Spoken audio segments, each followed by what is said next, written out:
Good morning. Welcome to Mission Control Houston.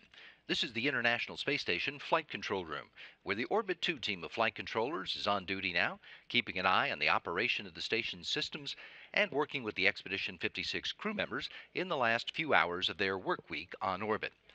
The agenda for this week included a lot of science work inside the station's several laboratory modules, and almost 8 hours of work around the outside of the Russian surfaces of the Russian segment of the station.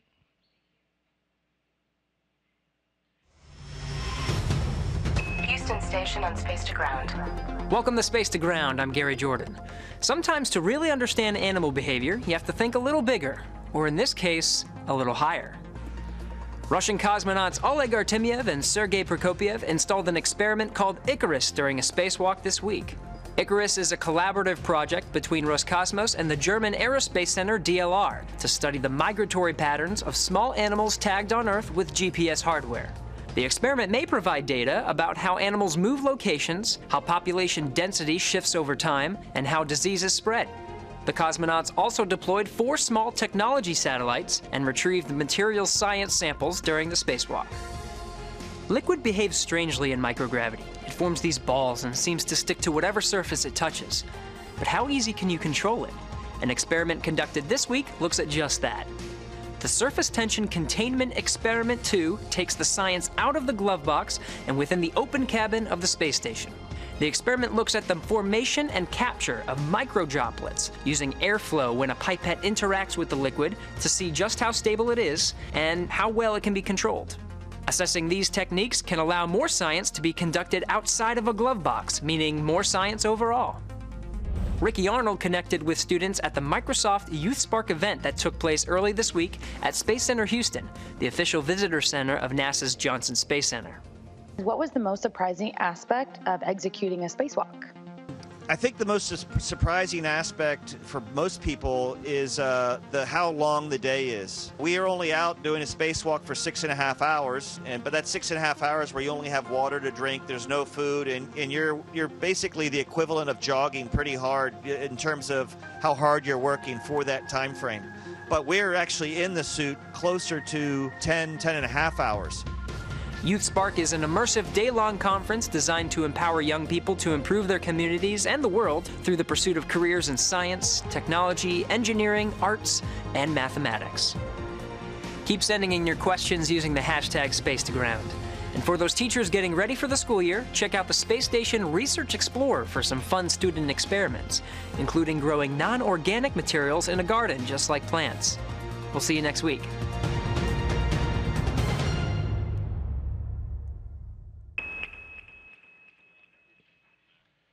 Ricky Arnold's interaction with students in Houston this week is the kind of engagement that's common for station crews during this year of education on station. NASA has activities planned to help students and their teachers get the most out of learning about science, technology, engineering, and math. And that includes a series of demonstration videos. In this one, astronaut Joe Acaba talks about exercise on orbit.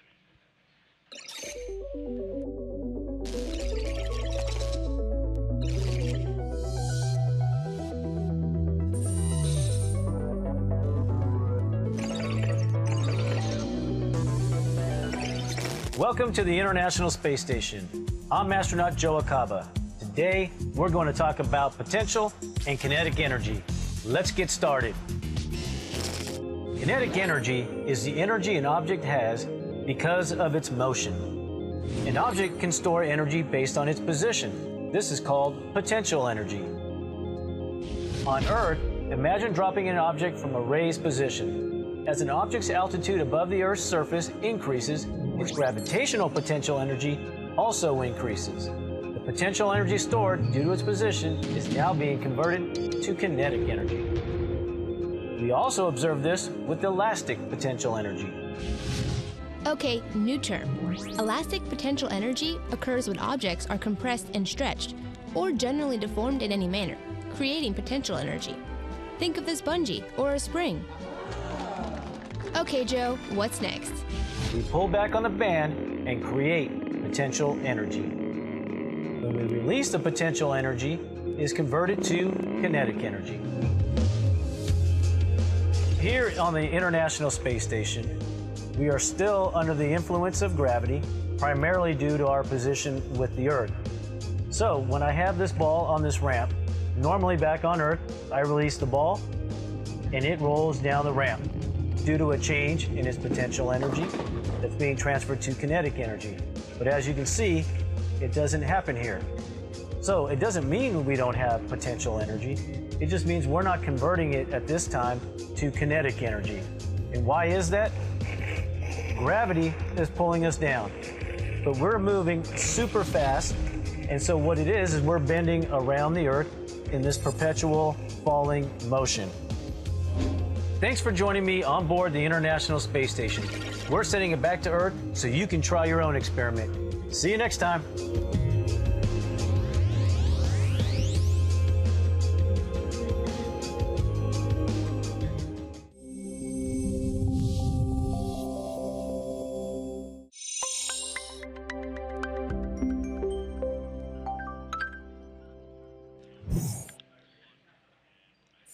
The International Space Station serves as a one-of-a-kind platform for scientific research, taking advantage of the microgravity conditions to perform experiments that can't be done on Earth. That includes experiments inside a new atomic refrigerator that's capable of cooling matter down to just above the point where, in theory, the thermal activity of the atoms comes to a stop.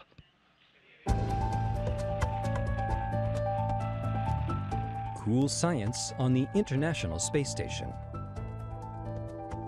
Presented by Science at NASA.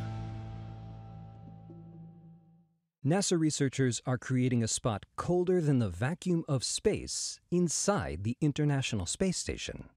It's called the Cold Atom Lab, or CAL, and it can refrigerate matter to 1/10 billionth of a degree above absolute zero, just above the point where all the thermal activity of atoms theoretically stops. At this temperature, atoms lose their energy and start to move very slowly, explains Rob Thompson, CAL project scientist at NASA's Jet Propulsion Laboratory, or JPL. At room temperature, atoms bounce off each other in all directions at a few hundred meters per second. But in CAL, they'll slow down a millionfold and condense into unique states of quantum matter. CAL is a multi-user facility that supports many investigators studying a broad range of topics. Eric Cornell, a physicist at the University of Colorado and the National Institute of Standards and Technology, will be leading one of the first CAL experiments. Cornell and his team will use CAL to investigate particle collisions and how particles interact with one another. Ultra-cold gases produced by the Cold Atom Lab can contain molecules with 3 atoms each, but which are 1,000 times bigger than a typical molecule. This results in a low-density, fluffy molecule that quickly falls apart unless it is kept extremely cold. How is particle behavior affected as more particles are introduced? What can be learned about quantum objects when several atoms are interacting at the same time?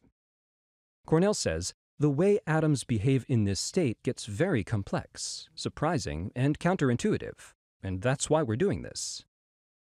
Cornell shared the 2001 Nobel Prize in Physics for creating Bose-Einstein condensates, another state of quantum matter that can be studied inside CAL. Bose-Einstein condensates are essentially blobs of quantum matter that look and behave like waves that exist at these ultra-cold temperatures. In the free fall of space, the condensates can hold their wave-like forms for 5 to 10 seconds, much longer than on Earth, providing researchers a window into the quantum realm. Thompson says we can use CAL to test general relativity and quantum mechanics. One of the biggest questions in physics today is how those two work together. University of Rochester physicist Nick Bigelow and University of Berkeley scientist Holger Mueller, along with their colleagues, plan to use CAL to test a cornerstone of Einstein's theory of relativity, the equivalence principle, which holds that gravity and external acceleration cannot be distinguished experimentally. They plan to repeat Galileo's iconic experiment dropping cannonballs off the Leaning Tower of Pisa, but using atoms instead. Dropping atoms inside CAL and letting them fall for several seconds as the station orbits Earth will allow researchers to precisely figure out the differences between how the atoms accelerate. This experiment may reveal how gravity and spacetime are woven through the quantum realm. A researcher at JPL named Jason Williams also plans to use ultra-cold two-atom molecules to develop tools for the next generation of precision gravity tests with quantum gases. Many more experiments are planned for this cool new laboratory, and no one knows where they will lead. With Cal, says Thompson, we're entering the unknown. For more from the International Space Station, visit www.nasa.gov/station. For cutting-edge physics on and around Earth, stay tuned to science.nasa.gov. A tool that has been used for centuries to help guide sailors across the ocean is being tested on the International Space Station. It's an experiment looking into the use of a handheld sextant as a potential emergency navigation tool to guide spacecraft across the cosmos.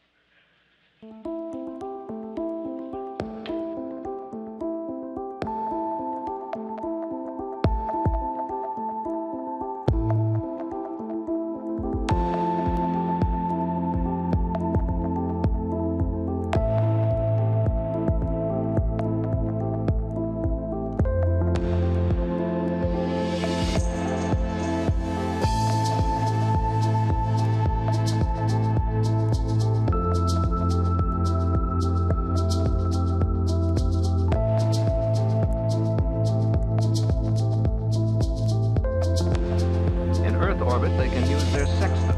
An astronaut lines up a known star and a prominent landmark, and feeding his readings into the computer, gets his position back from the machine.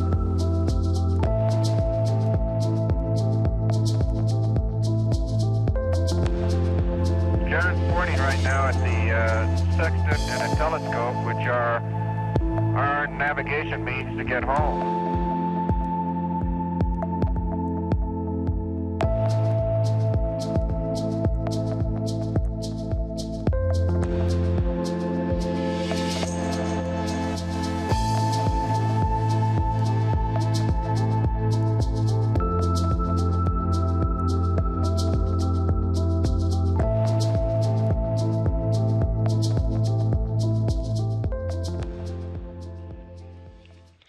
Being able to identify microbes aboard the International Space Station in real time would be revolutionary for the world of microbiology and space exploration, and the Genes in Space 3 team that turned that possibility into a reality when it completed the first ever sample-to-sequence process entirely on orbit last year.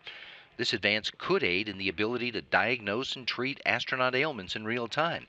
It could benefit other experiments on the station and maybe assist in the identification of DNA-based life on other planets.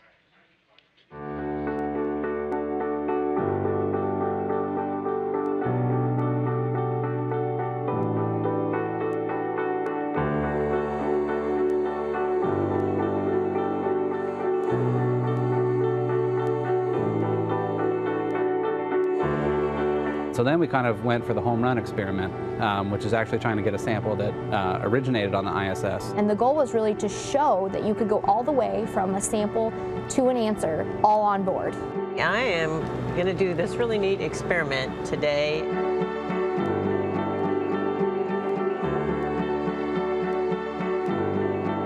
Last week we took some surface samples, microbial surface samples. There will be enough DNA after we magnify it to sequence it. And then from that sequence, then we can determine what type of bacteria it is. So it's going to be really exciting for us, I think, to try and do this for the first time all on board the space station.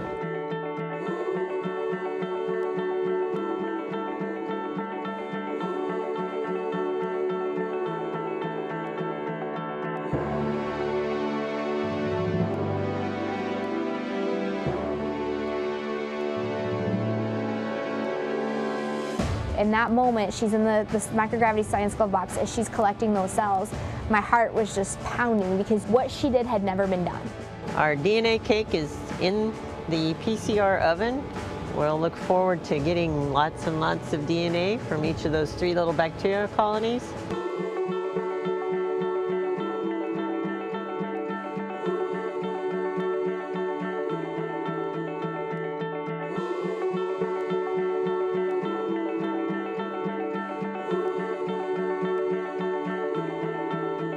They're like, we can just patch your cell phone in to the space to ground loops, and you can just talk to Peggy on your cell phone to do this. There's a hurricane raging literally outside, but the folks in Marshall, they're on it. They're gonna make this happen. Science on station is not stopping because of Hurricane Harvey. And right away, we saw one microorganism pop up, and then a second one. I thought, oh my gosh, I am watching the first sequences ever of an unknown from space.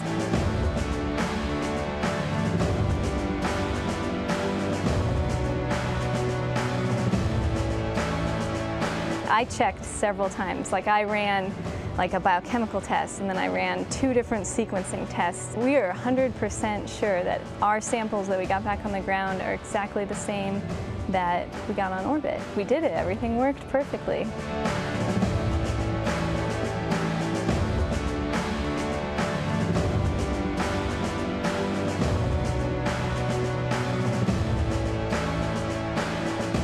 As a microbiologist, my goal is really to that when we go and we move beyond ISS and we're headed towards Mars or the moon or wherever we're headed to, we have a process that the crew can have that great understanding of the environment based on molecular technology.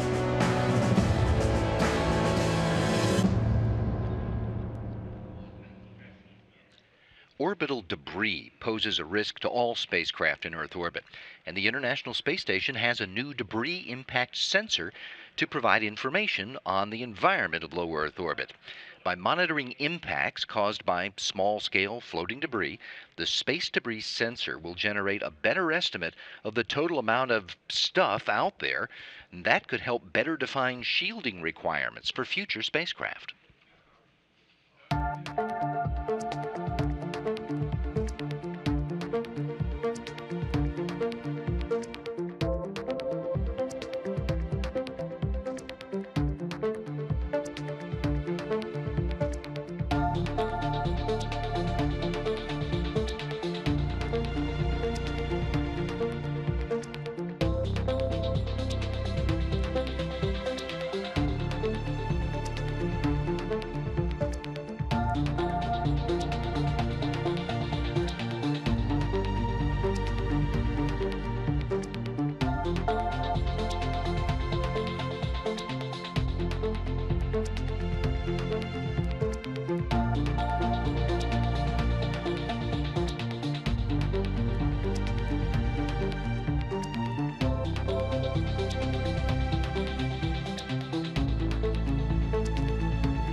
The space debris sensor was delivered to the space station on a commercial cargo ship. The Dragon and Cygnus ships from SpaceX and Northrop Grumman were produced as a result of a NASA program that was designed to help private companies get involved in space flight and space research. Alpha Space, the company responsible for developing the Missy flight facility, is another example of the results that program has produced. Alpha Space was formed in 2015 and really is a product of this new commercialization in low Earth orbit. It was formed specifically to create a commercial payload that would be available in space for private industry.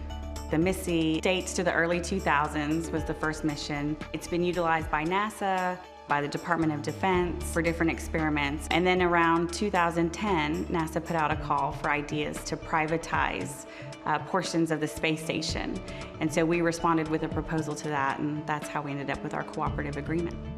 For material scientists who want to test their materials or components in a harsh environment, the Missy platform really offers the most harsh environment that's available, and that's external to the space station. Previous Missies were one-time use, sort of suitcase style. They would open up and expose these materials to space.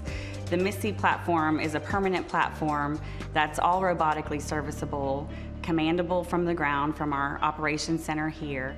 We don't only test materials, we can also do technical demos, we can test circuitry, computer boards, cameras, and its serviceability and changeability allows science to continuously happen for 10 years going forward. Every day, new commercial companies are coming into the fold of this new economy that's developing. I think the space station is a great platform to start commercialization, and I think platforms like the MISSY are going to drive a new demand in space.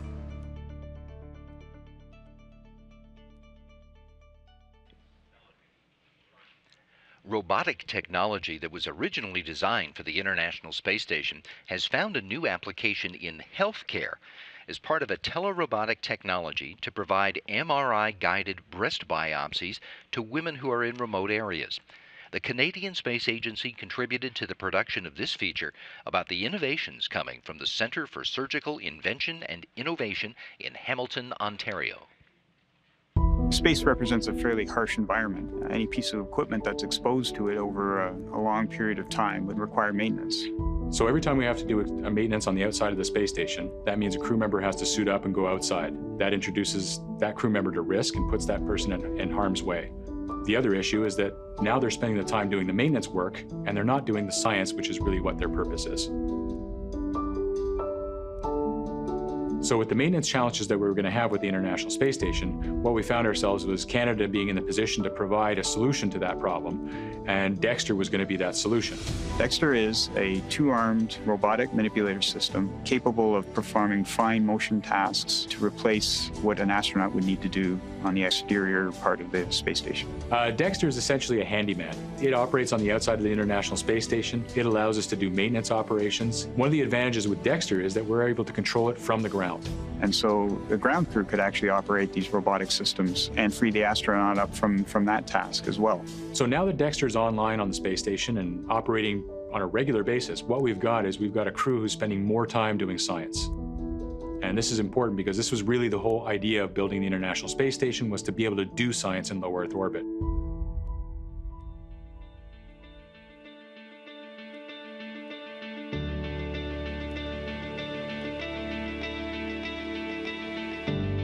Unfortunately, only about 40% of women should be getting annual MRI as part of their screening undergo MR screening.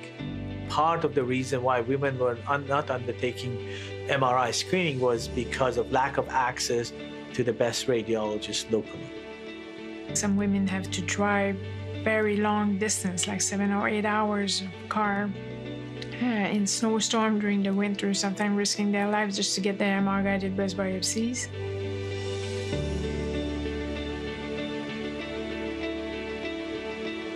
When we started to do the research with Canadian Space Agency and NASA on the whole remote telesurgery, we started to get involved with MDA. MDA is a Canadian company which has been involved in manufacture of all the robotic systems which is currently used on the space station.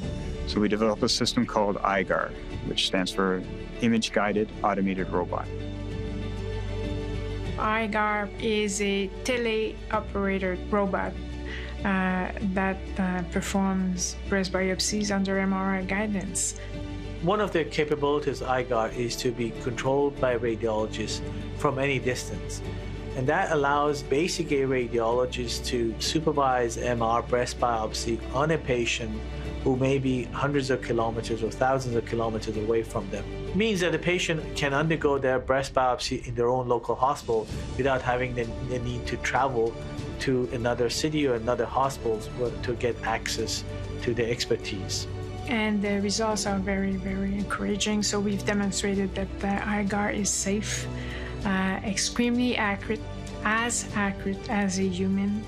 And this will allow us to hopefully increase the number of people undergoing screening close to 100% where it should be. So IGAR is built on many of the know-how which was developed for the space program, as well as the software which is also used to control the robotics on the space station.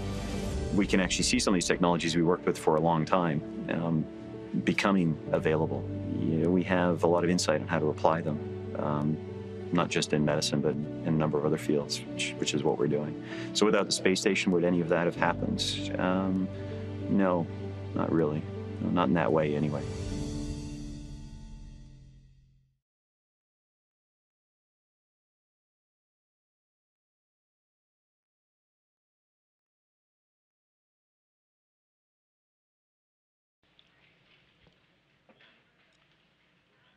For nearly 2 decades, the International Space Station has hosted astronauts from around the globe working on groundbreaking science to push the boundaries in a variety of fields. But NASA astronaut Randy Bresnik tried to capture the beauty of this immense spacecraft in a series of photos that he took during his long-duration mission last year. This is his argument for the International Space Station as art.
If you'd like to get another look at any of the stories we feature today, and who wouldn't, check us out on YouTube and on Facebook. There are the addresses popping up on the screen.